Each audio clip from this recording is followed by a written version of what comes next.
Senhor nosso Deus e Pai amado, muito obrigado pela bondade do Senhor em nossas vidas. Pedimos perdão por todos os nossos pecados. Te agradecemos, ó Pai, pelo privilégio de estarmos aqui reunidos em Teu santo nome, ó Pai, para juntos aprendermos de Tua santa palavra. Agradecemos pelo privilégio que o Senhor nos deu de podermos Te adorar, assim acalmando o nosso espírito para receber da Tua palavra. Pedimos, ó Pai, a iluminação do Teu Santo Espírito sobre a vida de cada um, que todos possamos compreender a Tua palavra e obedecer para a Tua glória. Nós oramos em nome do Teu Filho amado, nosso Senhor e Salvador, Jesus Cristo. Amém. Bem, irmãos, hoje nós vamos dar continuidade. Aqui, claro, pode ser que eu dê uma tossida, alguma coisa, que eu estou um pouco ruim da garganta. Mas, se Deus quiser, vai dar tudo certo. Então, nós vamos dar continuidade no estudo de Mateus, capítulo 10. Estamos fazendo um estudo expositivo no livro de Mateus, no domingo à noite. Que, claro, a gente foge um pouco da exposição de Mateus para quebrar aquela rotina, mas estaremos sempre retornando ao livro de Mateus para tentarmos concluir aí todo o livro, certo? Hoje vamos dar início ao capítulo 10, Mateus capítulo 10, a partir do versículo 1.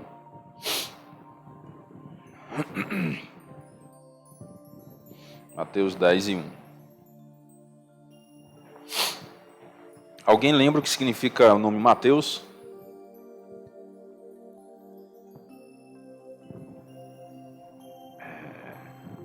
Pergunta difícil, né? Presente do Senhor, né? O livro Mateus significa presente do Senhor, tá bom? Se vocês não entenderem nada, né, das mensagens do livro de Mateus, mas grave pelo menos isso, né? Presente do Senhor. Então, presente que Deus nos deu, né? Foi esse livro para que possamos aprender da sua palavra e assim tirar lições para as nossas vidas. Os irmãos sabem que nós damos a interpretação literal do texto, né, e aplicamos também a nossa vida para tirarmos lições para a nossa vida espiritual, né, para crescermos aí na graça e no conhecimento do Senhor Jesus Cristo.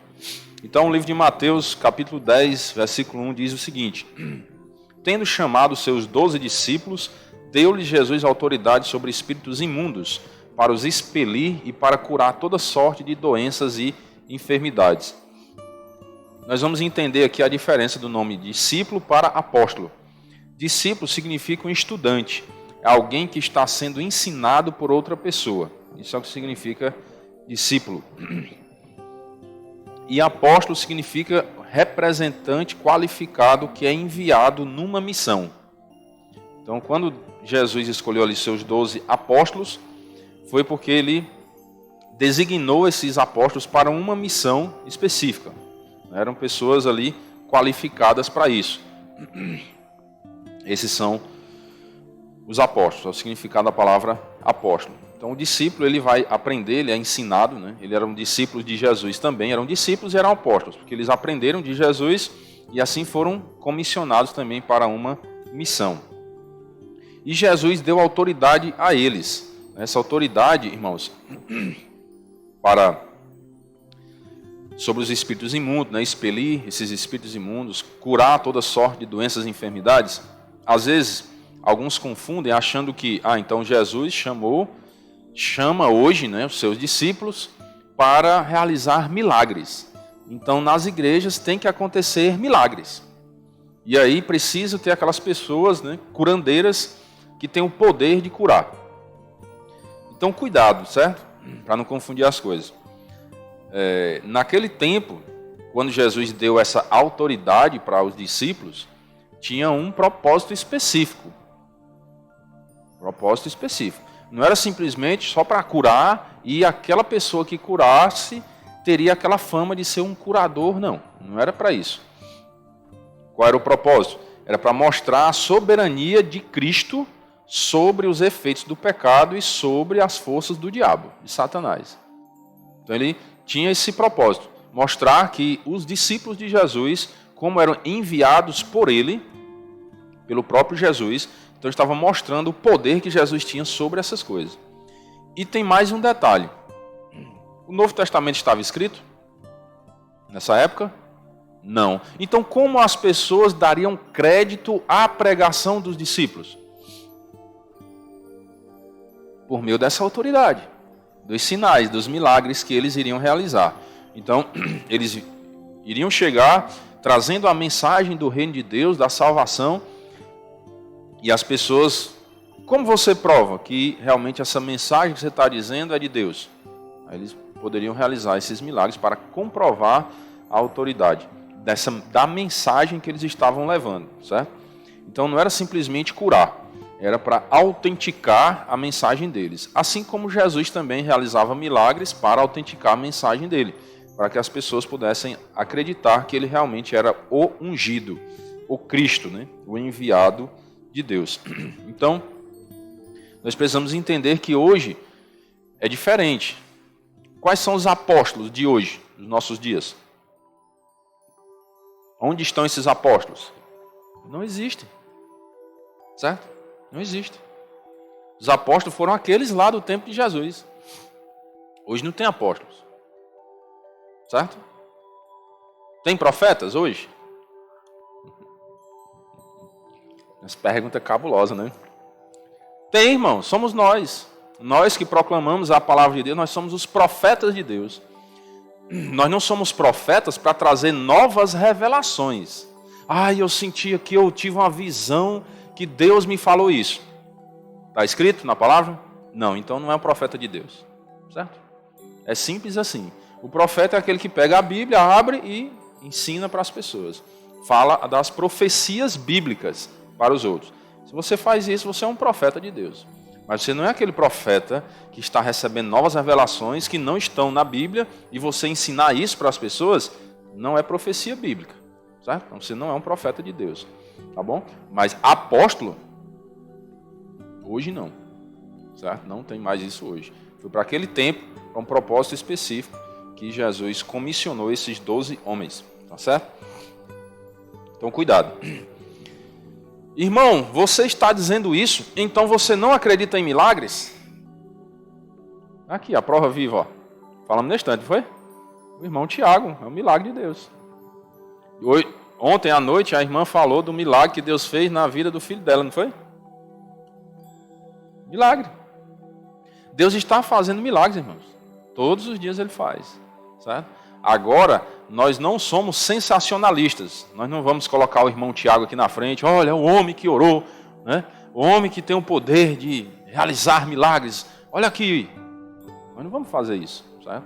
Nós agradecemos a Deus pela obra de Deus e a graça dele na vida do irmão Tiago, né? Do filho da irmã também, que ela relatou ontem. Agradecendo a Deus pela graça e a misericórdia dele em nossas vidas.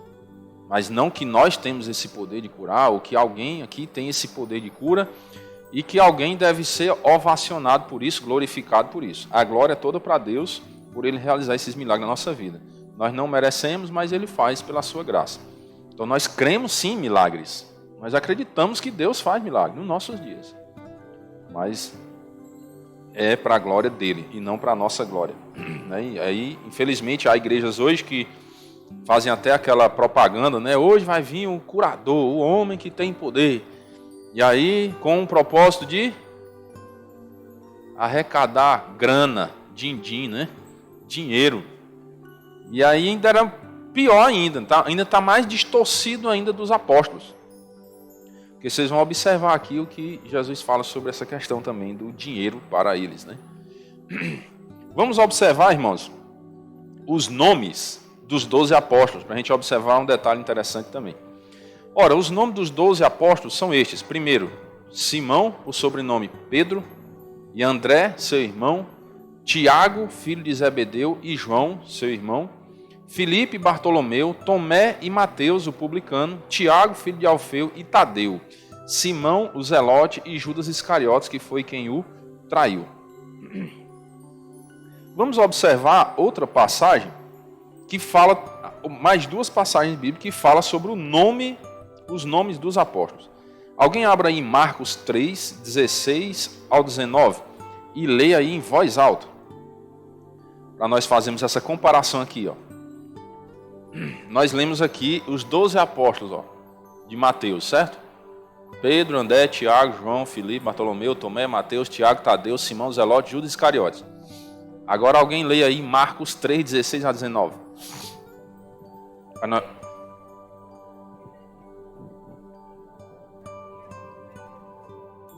Aí, ó. Tá aí Tiago, João,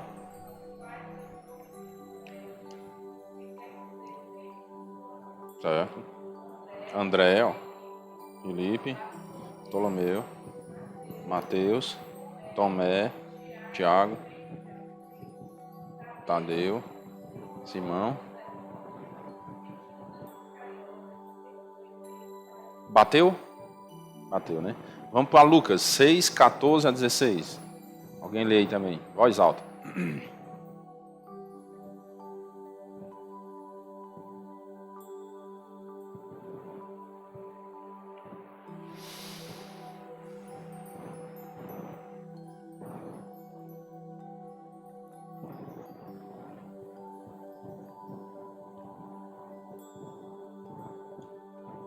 Quem achar, pode ler. 14 ao 16. Pedro, André, Tiago, João, Felipe, Ptolomeu, Mateus e Tomé, Tiago, Simão, Judas. Opa! É isso aí que eu queria que vocês observassem. Tem 2 Judas, né? Judas, filho de quem? Tiago. E Judas Iscariotes. Havia 2 Judas. Só Lucas que dá o outro nome de Tadeu. Certo? Era Judas Tadeu. Por que, irmão, que você fez questão de mostrar esses 3 textos? Isso aqui é um princípio que nós podemos usar para toda interpretação bíblica. Preste atenção que às vezes você lê um evangelho e às vezes você lê outro e tem uma outra palavra, um outro nome, que às vezes você fica, mas por que está diferente? Porque Mateus e Marcos conhecia esse apóstolo como Tadeu. Lucas conhecia como Judas. Era uma outra pessoa? Não, era a mesma pessoa. Só que o nome dele era um nome composto, né? Judas Tadeu. Tá certo? E aí nós precisamos compreender que, às vezes, pode parecer que uma passagem bíblica contradiz a outra, mas na verdade não está contradizendo. Nós é que não estamos entendendo. Quem sabia que havia essa diferença nesses nomes? Que era a mesma pessoa, mas o nome era Judas e em outro livro Tadeu. Levanta a mão, quem sabia? Só 2 pessoas. Quem era esse Judas, né? Que era o mesmo Tadeu que os outros livros falam, entendeu? Então, só para você perceber como é importante você estudar toda a Escritura, certo? Não se limitar só a uma passagem, só a um texto, só a um versículo.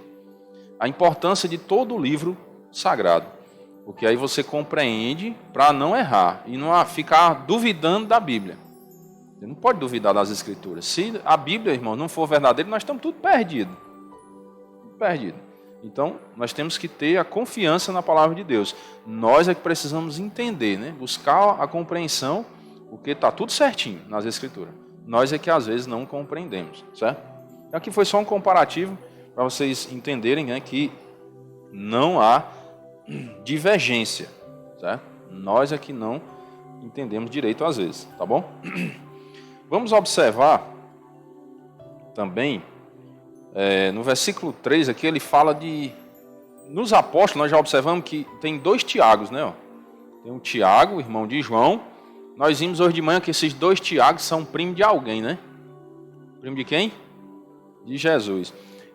E tem o outro Tiago também, certo? Filho de Alfeu. Só aqui nós já observamos que tem 2 Tiagos. Mas tem mais. São 4 Tiagos que são relatados aí no Novo Testamento. É o apóstolo, irmão de João, que nós vimos. Tem o Tiago, também apóstolo, que é o filho de Alfeu. Tem o Tiago, que é pai de Judas Tadeu, que foi lido em Lucas, lembra? Judas, filho de Tiago. E tem Tiago, que é o meio-irmão de Jesus, que ele foi um dos líderes da igreja primitiva. Lá em Marcos, capítulo 6, verso 3, Está lá o povo admirado com Jesus, fazia tantas maravilhas. Ele diz, não é este o carpinteiro, né? Filho de Maria, irmão de Tiago, José, Judas e Simão? Não vivem aqui entre nós suas irmãs? E escandalizavam-se nele. Então, 4 Tiagos, né? Inclusive um deles era irmão de Jesus. Tinha um irmão e um primo, né? Chamado Tiago. Certo? Mateus 10:5. 3. Pois bem, versículo 5, né? A estes 12 enviou Jesus, dando-lhes as seguintes instruções: não tomais rumo aos gentios, nem entrais em cidade de samaritanos, mas de preferência procurai as ovelhas perdidas da casa de Israel. E à medida que seguirdes, pregai que está próximo o reino dos céus. Então observe um detalhe. Quando Jesus diz que eles não devem tomar rumo aos gentios, nem entrar em cidade samaritana, não quer dizer que os apóstolos não deveriam pregar o reino de Deus para eles, certo? Não está dizendo isso, não. Ele está dizendo que é como se fosse assim, olha, nós temos pressa de evangelizar isso aos judeus. Nós temos pressa de comunicar a mensagem do reino aos judeus. Ele diz, procurai as ovelhas perdidas da casa de Israel. Mas observe essa palavra, de preferência. Essa palavra deixa bem claro que não era exclusivamente para eles. A prioridade era para eles. Mas se você no meio do caminho encontrasse gentios e samaritanos, pregue também. De preferência, as ovelhas perdidas da casa de Israel, que são os judeus. De preferência. Mas os outros não ficam de fora não, certo? Os outros também deveriam ouvir a mensagem do reino de Deus. Então, a mensagem que deveria ser pregada era sobre a proximidade do reino, né? Está próximo o reino dos céus. Essa era a mensagem. E que ovelhas perdidas eram essas, né? Eram essas. Jesus aqui ele faz uma restrição ainda maior. Olha, procure encontrar aquelas pessoas que realmente reconhecem que estão perdidas, que realmente necessitam da graça de Deus, da salvação de Deus. Aquelas que reconhecem isso são as ovelhas perdidas. Porque vocês sabem que há pessoas, hoje em dia, e também havia naquele tempo, que achavam que estavam salvas, que não precisavam de Jesus. Não era assim? Hoje nós temos isso, naquele tempo também tinha pessoas dessa forma. É tanto que Jesus diz, né, os sãos não precisam de médico, sim os doentes. Aqueles que reconhecem que estão doentes procuram a cura dessa doença. E aqui a doença era o pecado. Precisavam procurar essas ovelhas que estavam ali perdidas, reconheciam a perdição delas, a necessidade da salvação. De preferência, essas ovelhas.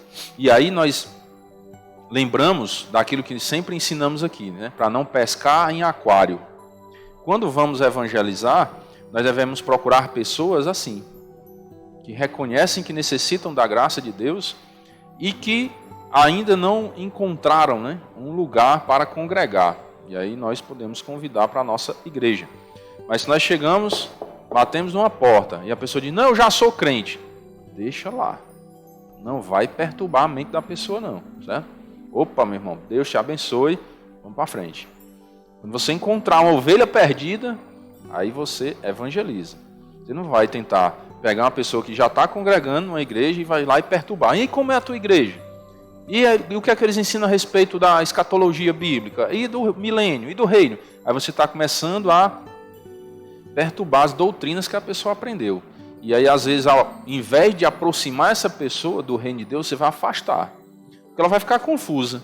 Se for uma pessoa que não tem maturidade ainda, está no início ali, congregando há pouco tempo em uma igreja, e ela não tem a maturidade para entender que há diferenças de interpretação, ela vai se escandalizar. Rapaz, que negócio é esse? Eu estou numa igreja ensinando uma coisa, outra pessoa passa aqui e diz outra pessoa passa e diz outra. Não quero mais saber disso não. E se afasta. Então nós não podemos fazer isso, né? Atrás de perturbar a cabeça das pessoas, não. Se diz que já é crente, pronto, deixa quieto. Procura alguém que realmente não tem essa convicção, né, de que está em um local correto e adequado para ouvir a palavra de Deus.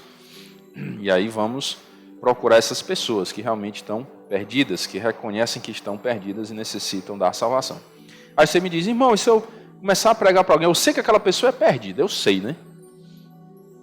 Começar a pregar para a pessoa e a pessoa não quiser ouvir. Você vai fazer o quê? Vai embora. Você vai lançar pérola aos porcos? Você vai obrigar a pessoa a lhe ouvir, a se converter? Nós não podemos fazer isso, certo? Você tem que procurar os perdidos. Procurar os perdidos. Aqueles que reconhecem que realmente são pecadores e precisam da graça de Deus. E não ficar perturbando a cabeça das pessoas. É isso que o Senhor nos ensina. E a nossa pregação deve ser essa, sobre o reino dos céus, né? Pregar que está próximo ao reino dos céus. Sempre que fala sobre isso, né? Está próximo ao reino dos céus, eu me lembro de uma história que aconteceu comigo, né? Eu parei no posto de gasolina para abastecer a moto, aí o frentista começou a falar, esse negócio desses crentes vive dizendo que Jesus está voltando, Jesus está voltando. E até hoje, nunca que voltou, né? Aí eu perguntei assim para ele, eu digo, me diga uma coisa, você sabe quando é que você vai morrer? Aí ele, não. Pois é, pois para quem morreu, Jesus já voltou. Viu? Porque não tem mais chance não tem outra oportunidade depois da morte. Então quando os crentes pregam que está próximo o reino dos céus, primeiro, Jesus mandou pregar isso. O reino está próximo. Então se prepare para o reino dos céus. Se prepare para a eternidade. É um alerta. E segundo, se Jesus não veio ainda, então o reino de Deus não veio para mim, né? Porque ele não veio ainda. Mas se eu morrer antes dele vir? Então o reino de Deus já é chegado para mim, porque eu não tenho mais outra oportunidade de escolher. Morri, pronto. Então ou é céu ou inferno. Ou eu crio em Jesus para ir para o reino dos céus, ou eu não crio e vou para o reino do diabo, do inferno. Não tem esse negócio de, os crentes estão pregando, Jesus nunca voltou. Ele vai vir, ele tem o tempo dele. Mas quem está vivo tem que se preparar como se ele viesse hoje. Porque você pode partir hoje. Aí, um acidente que aconteceu hoje. Quantas pessoas morreram?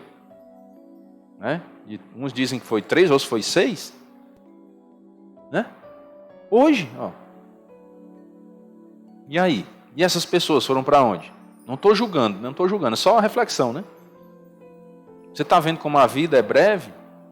Depois, às vezes, vocês vão saber que alguns talvez fossem até bem próximos de vocês, ou de algum amigo, né? Ou conhecido.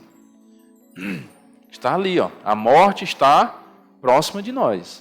A nossa vida é como uma velinha, né? Acesa. Qualquer hora pode apagar. E aí nós temos que nos preparar para o reino. É por isso que Jesus disse, olha, de preferência procure as ovelhas perdidas. Porque elas têm prioridade, aquelas que reconhecem que estão perdidas, têm prioridade para ouvir a palavra. A preferência é delas, porque elas já reconhecem que estão perdidas. Aquelas que não reconhecem que estão perdidas, não perca tempo com elas não. Vá atrás das que estão perdidas. Essas têm preferência, porque elas já estão ali necessitadas de ouvir essa mensagem. As outras também podem ouvir, mas a preferência é das que já reconhecem que estão perdidas, certo? Versículo 8, curar enfermos, ressuscitar mortos, purificar leprosos, expelir demônios, de graça recebeste, de graça dai. Está vendo aqui com relação ao dinheiro que eu falei? As pessoas às vezes fazem aquela propaganda que tem um curador e tudo mais, e com o intuito às vezes de arrecadar algum recurso. Jesus disse, de graça recebeste, de graça dai. Olha o versículo 9 que aqui diz. Não vos provereis de ouro, nem de prata, nem de cobre nos vossos cintos, nem de alforje para o caminho, nem de 2 túnicas, nem de sandália, nem de bordão, porque digno é o trabalhador do seu alimento. O que é que Jesus queria ensinar com isso? Jesus deu poder para eles, para esses discípulos, para os 12 apóstolos, mas eles não podiam cobrar por este serviço. Exemplo. Mateus, tem um irmão meu ali que está doente.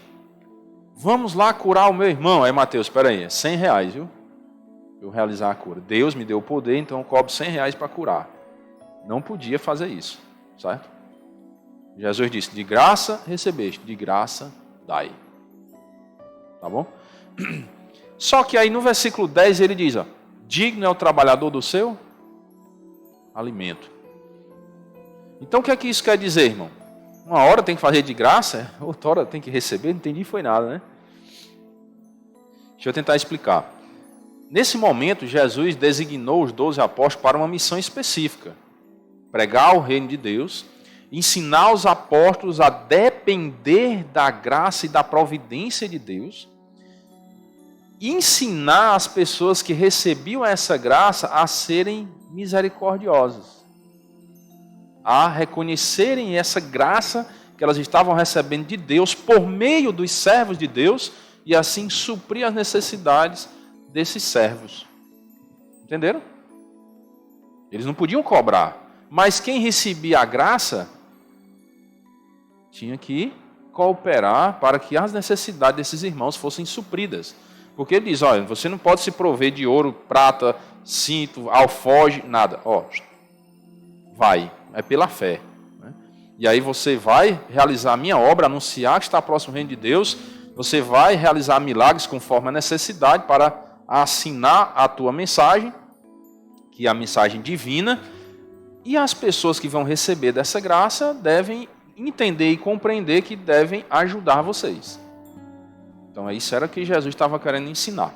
Diferente de outro momento, observe lá em Lucas 22 e 36, Lucas 22 e 36, já é um outro momento, uma outra missão, onde Jesus ensina o seguinte, ó, agora, porém, quem tem bolsa, tome-a, como também o alfoge, e o que não tem espada, venda a sua capa e compre uma. Aqui já a outra missão, eles já tinham que estar preparados, providos, para enfrentar a jornada, certo? Então, nós temos que compreender, ó, cada missão é diferente. Aquela missão lá da evangelização, né? Jesus estava ali ainda no mundo, tudo mais, não tinha morrido e tal. Então, eles iam confiar ali na graça de Deus. Aqui já é um outro momento onde Jesus diz, ó, se prepare para a luta. Então, cada caso é um caso. E aí é o que alguns hoje têm o entendimento, né, que os servos de Deus eles podem viver só do ministério, né, sendo ajudado pelos irmãos, e outros vivem por conta própria, né, têm o seu próprio sustento e servem a Deus, e outros têm um ganho misto.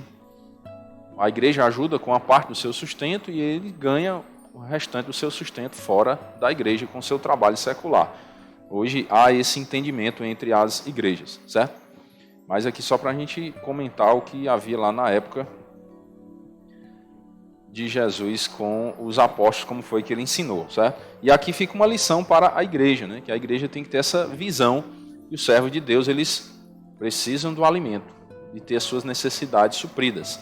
Né? Há pastores que às vezes não têm condições para trabalhar fora e ganhar o seu sustento.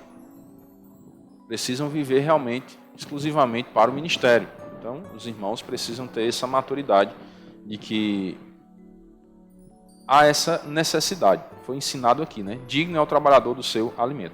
Então, as necessidades dos servos de Deus precisam ser supridas. E com isso aqui eu não estou pedindo dinheiro não, certo?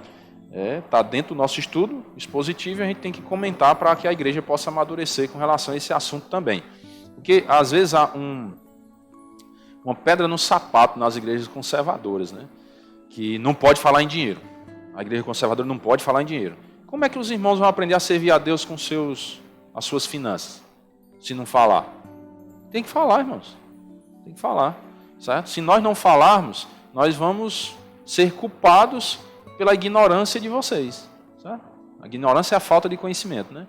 E aí depois, quando chegar lá, Senhor, eu não sabia que eu tinha que servir a Deus com os meus bens. Não sabia. Então quem tem que ensinar? São os líderes mesmo, certo? Que lá a gente tem que falar para que os irmãos aprendam como servir a Deus com seus bens. Até porque, irmãos, Deus diz que vocês podem provar Ele com relação a isso. É ou não é?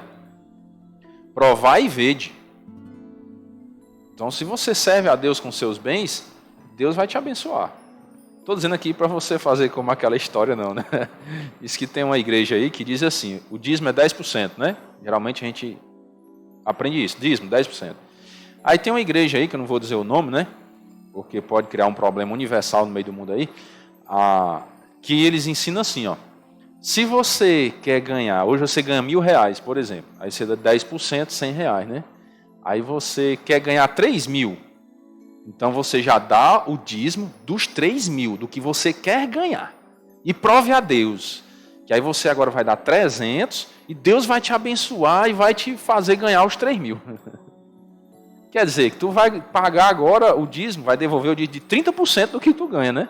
Que tu só ganha 1.000, como é que tu vai pagar 300 e 1.000? Vai dar 30%. Tá entendendo? Então tem uma mala por aí, né? Fique esperto, tá bom? Fique esperto. Não é assim que nós ensinamos aqui, não. Você dá de acordo com o seu coração. Irmão, mas eu tenho que dar 10% mais ou menos. Nós ensinamos que dízimo é a 10ª parte. Então, sou obrigado a dar os 10%, você não é obrigado a nada. Você não é obrigado a dar nada, certo? É entre você e Deus. Aqui a igreja não exige nenhum recurso de ninguém. A gente não fica aqui, na hora que você colhe lá 10 sacos de milho, eu nunca fui buscar um saco de milho na sua casa, né? Você não é obrigado a dar dinheiro para a igreja. Aí é um entendimento entre você e Deus, e você tem que ter essa consciência que é um privilégio poder contribuir na obra de Deus, e assim você ser feliz com isso. Não por força nem constrangimento, mas por livre e espontânea vontade. Então você dá aquilo que você tem proposto no seu coração, entre você e Deus, certo? Versículo 11 diz: E em qualquer cidade ou povoado em que entrardes, indagai quem neles é digno, e aí ficai até vos retirardes. Quem é digno de receber essa mensagem que eles estão levando, certo? Está próximo o reino dos céus. Ao entrardes na cidade, saudai-a. Se com efeito a casa for digna, venha sobre ela a vossa paz. Se porém não for, torne para vós outros a vossa paz. O que é que vocês entendem como uma casa digna de receber essa paz?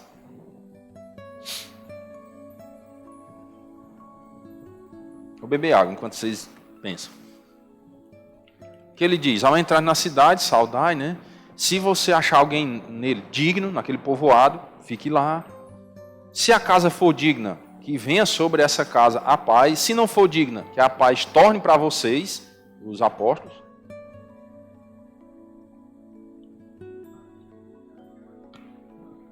Exatamente. Exatamente. É justamente isso, certo? Correto. A casa digna é aquela que vai receber a mensagem que eles estão pregando. Está próximo o reino dos céus. As ovelhas perdidas da casa de Israel. Aquelas pessoas que reconhecem que precisam da graça e da misericórdia de Deus. Recebeu a mensagem, é a casa digna. Não recebeu a mensagem, não é digna. Certo? Se alguém não vos receber, nem ouvir as vossas palavras, ao sair daquela casa ou daquela cidade, sacudir o pó dos vossos pés. Então, se a casa for digna, irmão, a paz de Deus vai sobre aquela casa. E o que significa essa paz? Em hebraico é a palavra chamada shalom. Certo? Shalom. Significa prosperidade, bem-estar ou bênção. Shalom. Então, a shalom de Deus vai vir sobre aquela casa, né? Ou seja, a paz, a prosperidade, a bênção, o bem-estar. Então, aquela casa vai ser abençoada, shalom. Se a casa não for digna, então essa shalom, essa bênção, essa prosperidade, esse bem-estar volta para os mensageiros da palavra de Deus. Por isso que nós, quando pregamos o evangelho hoje, o que é que eu entendo? Você não deve se abalar quando alguém rejeita a palavra de Deus. Porque eles não estão rejeitando você, estão rejeitando a Deus. E aquela paz que você estava pronto para proferir sobre aquela casa, rejeitou. Para onde aquela paz vai? Para você. Então você não pode ficar perturbado quando as pessoas rejeitam a palavra de Deus. Você tem que ficar em paz. Você fez a sua parte, você tentou evangelizar, tentou falar do amor de Deus para as pessoas. Não quis? Paciência, né? Fazer o quê? Eu não posso obrigar as pessoas. Essa paz vai voltar sobre você. É bem interessante Eu até já contei para os irmãos, quando a gente ia evangelizar lá em Minerolândia, tinha dia que a gente não queria ir, não. Estava cansado, né? A semana toda trabalhando, aí chegava o sábado, eu tinha que ir lá evangelizar, tinha dia que a gente estava assim. Mas vamos, é a obra de Deus e pedir força a Deus e vamos. É interessante, nós voltávamos assim, regozijados. Aí, nós tentávamos levar a paz para as pessoas e nós que recebíamos essa paz, voltávamos abençoados, né? Então, isso aqui se cumpre na nossa vida, hoje, nos nossos dias. Você vai pregar para alguém, se a pessoa recebe, ela é abençoada, e você também. E se a pessoa não recebe? Ela não recebe a bênção, mas você recebe. Então você é abençoado por proclamar a palavra de Deus. Você vai receber a shalom de Deus, a paz. E quando não recebessem a palavra, né, não recebessem, o que é que os apóstolos tinham que fazer? Sacudir o pó dos vossos pés. O que é que significa sacudir o pó? Era um protesto visível, significando que eles consideravam o local tão ruim quanto uma terra pagã. Esse era um sinal, sacudir o pó dos pés, para dizer, olha, essa casa aqui, ou essa cidade, que não recebeu a mensagem de Deus, é uma coisa. Em verdade vos digo que menos rigor haverá para Sodoma e Gomorra no dia do juízo do que para aquela cidade. Você observe quanto é sério a questão da mensagem da palavra de Deus. Porque qual era o foco das palavras? Ouvi, ó. Nem ouvir as vossas palavras. Que palavras? A mensagem da palavra de Deus. Que o reino de Deus era chegado a vós outros. Essa mensagem, irmãos, é tão importante que quem rejeitar vai ser punido severamente, pior do que Sodoma e Gomorra. Pior do que Sodoma e Gomorra. Por isso que não é brincadeira. Às vezes a gente brinca aqui, alguma coisa, fala e tudo, né? Para tentar descontrair, acordar o povo, né? Mas essa mensagem ela não é de brincadeira. Porque se rejeitar a mensagem da palavra de Deus, o juízo é grande. O que é que aconteceu com Sodoma e Gomorra? Foi destruído. Destruído. Fogo e enxofre lá, né? Está lá até hoje o local como sinal, né? Lá no Mar Morto. Terrível. Um juízo tremendo. Acabou a cidade, acabou, total. E aí ele diz, ó, menos rigor haverá para Sodoma e Gomorra do que para aqueles que rejeitaram a mensagem de salvação. Isso é muito sério. É por isso que às vezes você vê o crente aperreado, né? Pregando a palavra, às vezes insiste um pouco, né? Porque ele sabe dessa verdade. Ele sabe do que vai acontecer com a pessoa que rejeitar. E aí ele fica, às vezes, quase que querendo pegar a força. Vamos, pelo amor de Deus, né? Larga essa vida de pecado e vai entregar a sua vida a Jesus. Por causa disso aqui, ó. Ele sabe o quão sério vai ser no dia do juízo. Quão sério vai ser. Vai ser pior do que o juízo para Sodoma e Gomorra. Aí você imagine aí. Você imagine. Aqui, irmãos, é um grande sinal de que a salvação ela não é por obras. Não é por obras. O que foi que Sodoma e Gomorra fez? Qual era o pecado deles lá? Né? Coisas terríveis. Terríveis. Você vê, eles queriam abusar dos anjos. Foi lá do maior ao menor, foi lá na casa de Ló para tentar pegar os anjos e abusar deles. Só para você ter uma ideia. Algo terrível. Né? E diz que os que rejeitam vão ser mais punidos do que eles, se rejeitar a mensagem de Deus. Então o problema da perdição da humanidade não é o pecado que eles cometem, é a rejeição à mensagem de salvação. Esse é o maior problema da humanidade. O maior problema da humanidade não é o pecado, porque Jesus veio para solucionar esse problema. Se entregar a vida a Jesus, está resolvido. Por que nós enfrentamos tanto problema na sociedade hoje, no mundo inteiro? Por quê? Incredulidade. Incredulidade. É o maior problema da humanidade. É a incredulidade. Não é matar, não é roubar, não é fazer isso, aquilo outro. Porque tudo isso é curado. Porque Jesus sara nossas feridas. Se nós entregarmos nossa vida a Ele, Ele limpa, Ele purifica de todo pecado. Não tem pecado que Ele não possa perdoar. Então, se nós queremos resolver os problemas da nossa vida, precisamos nos converter a Cristo. Porque Ele vai nos limpar e purificar. É como se Ele desse uma geral, né? Uma geral na nossa vida. E aí vamos agora uma nova criatura. Vamos escrever uma nova história. Uma história com Deus, uma história com Cristo. Uma nova vida agora.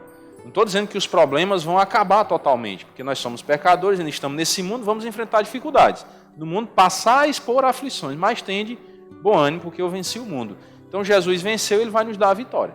É melhor você lutar uma guerra, travar uma guerra com Jesus ao nosso lado, né, ao seu lado, do que sem Jesus.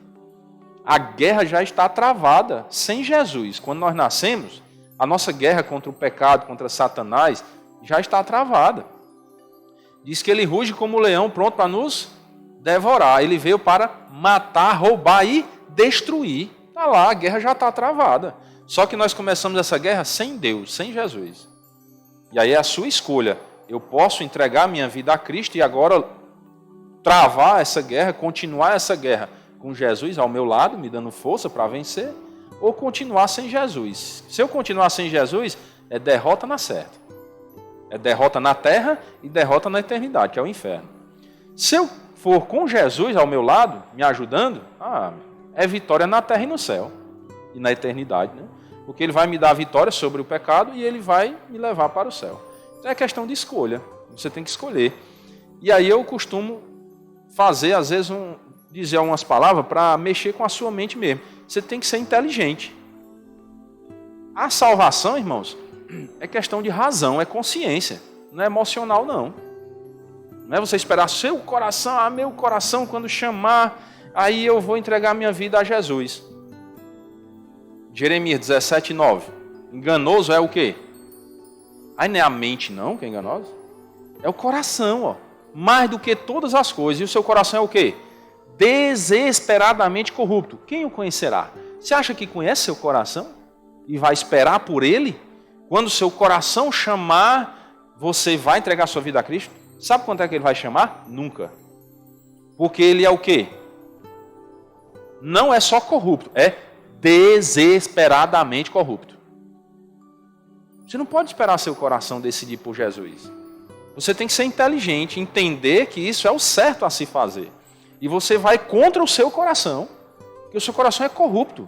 O seu coração quer você na perdição.